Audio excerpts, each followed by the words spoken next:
Welcome back to this topic. क्या है, आज हम इसी कन्वर्स ऑफ बीपीटी को इसको हम सेकेंड वाले मेथड से करेंगे। मेथड 1 कॉन्ट्राडिक्शन से, विरोधाभास से जो विधि थी उसको हम लोग क्या कर चुके हैं, सिद्ध कर चुके हैं ऑलरेडी ही। आज हम इसको सिद्ध करेंगे समरूपता नियम से, सिमिलर ट्रायंगल से सिद्ध करेंगे। अगर हम एक छोटे वाले त्रिभुज में और एक बड़ा वाला त्रिभुज हमें दिख रहा है, अगर हम ये दिखा दें कि ये वाला एंगल ये वाले एंगल के क्या है, बराबर है, ये वाला कोण इस कोण के क्या है, बराबर है, जिसको करस्पॉन्डेंस एंगल भी कह सकते हैं। ये दोनों अगर कोण बराबर हो जाएं तो संगत कोण हो जाएंगे ये दोनों, और अगर ये संगत कोण बराबर हैं तो ये दोनों लाइनें क्या होती हैं, समांतर होती हैं। या कह सकते हो कि ये इसके बराबर दिखा दें। बात समझ में आई? तो सिमिलर चीज़ें रहेंगी, दिया है वही रहेगा जो गिवन है कि इतना बटे इतना बराबर इतना बटे इतना, ये जानकारी दिया है। AD divide by DB is equal to AE divide by EC, ये जानकारी हम लोगों को दिया गया है। सिद्ध करना है क्या सिद्ध करना है कि D जो है वो समांतर है, पैरेलल है किसके, BC के। ये हम लोगों को क्या करना है, प्रूफ करना है। रचना, इसमें हमको रचना करने की ज़रूरत नहीं है, ठीक है। इसमें हम सिमिलरिटी रूल लगाएंगे और जो गिवन है उसी से हम सिमिलरिटी इन दोनों ट्रायंगल को, ये छोटे वाले को और बड़े वाले को सिमिलर दिखा देंगे।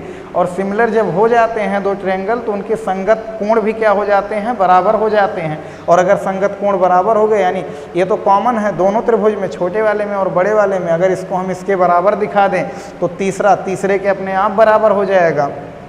तो उपपत्ति में क्या करेंगे बच्चों, उपपत्ति में शुरुआत करेंगे कहाँ से, जो हमें जानकारी दिया गया है यहीं से शुरू करेंगे। इसी की हेल्प से हम ये चीज़ जो रिक्वायर्ड कंडीशन है इसको हम सिद्ध करेंगे। क्या जानकारी हम लोगों को दिया है, AD divide by DB is equal to दिया है AE डिवाइड बाई EC, ये हम लोगों को दिया है। बात समझ में आई? अब एक चीज़ यहाँ पर जरा देख लीजिए, सिमिलरिटी रूल क्या कहता है कि अगर ये त्रिभुज बड़े वाले के समरूप है तो इतना बटे बड़े वाले की भुजा, उनकी संगत भुजाओं का अनुपात जो होता है वो बराबर होता है। अगर दो त्रिभुज समरूप हैं तो उनकी संगत भुजाओं का अनुपात बराबर होगा। या अगर दो त्रिभुज के संगत भुजाओं का अनुपात अगर बराबर है तो वो दोनों त्रिभुज समरूप होंगे। यहाँ भी कन्वर्स है। बात समझ में आई? लेकिन ये थ्योरम हम जानते हैं, क्लास 9th में पढ़े हैं। तो एक चीज़ जरा देख लो, अगर हम ये दिखा दें कि AD डिवाइड बाई AB, छोटे वाले में AD, बड़े वाले में डिवाइड बाई AB, छोटे वाले में AE और बड़े वाले में AC, इन दोनों को अगर हम बराबर किसी तरह से ला पाएँ तो हम दोनों ट्रायंगल को सिमिलर दिखा सकते हैं, समरूप सिद्ध कर सकते हैं। तो क्या करेंगे इसमें, इसको हम पहले क्या करेंगे बच्चों, उलट देंगे। क्यों इसको हम उलट देंगे? क्योंकि हमें AD की ज़रूरत है और AE की ज़रूरत है। और जनरली जब ये चीज़ हर में आ जाएगा तो हर में आने से चीज़ें गायब नहीं होती हैं, अंश वाली चीज़ें जनरली गायब हो जाती हैं अगर हम कुछ करते हैं, ठीक है। लासा वगैरह अगर हम लेते हैं, कुछ सॉल्व वगैरह करते हैं तो उसमें अंश वाली चीज़ें गायब हो जाती हैं। तो पहले हम इसको उलट दे रहे हैं तो क्या हो जाएगा, DB डिवाइड बाई कितना, AD is equal to EC divide by AE। इसमें हम क्या कर दे रहे हैं, दोनों साइड में 1 जोड़ दे रहे हैं, तो एडिंग 1 बोथ साइड, तो क्या हो जाएगा, DB by AD plus 1 is equal to EC by AE plus 1। दोनों साइड में 1 जोड़ने पर कोई फर्क भी नहीं पड़ा।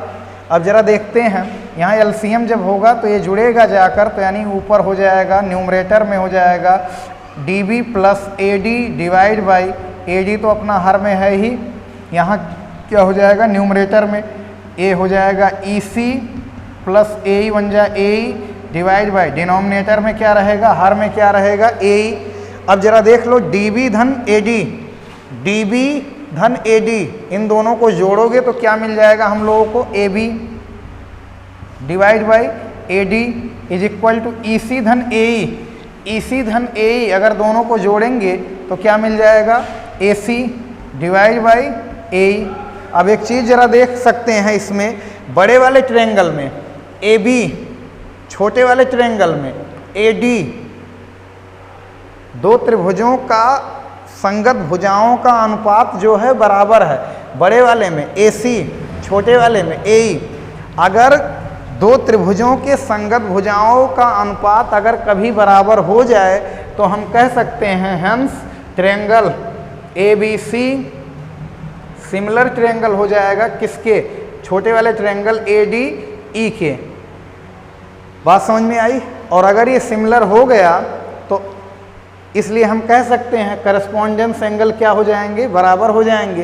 क्या, इसलिए कोण D इज इक्वल टू कोण B तथा कोण A, तो कोण A के उभयनिष्ठ है, और कोण E किसके बराबर हो जाएगा, कोण C के। और ये कौन से कोण होते हैं, ये संगत कोण हो जाएंगे। इसका मतलब ये करस्पॉन्डेंस एंगल हो गए। और अगर ये संगत कोण हो गए तो इसलिए हम कह सकते हैं कि क्या होगा, D समांतर क्या हो जाएगा, BC। तो ये है समरूपता नियम से इस तरीके से भी लगा सकते हैं।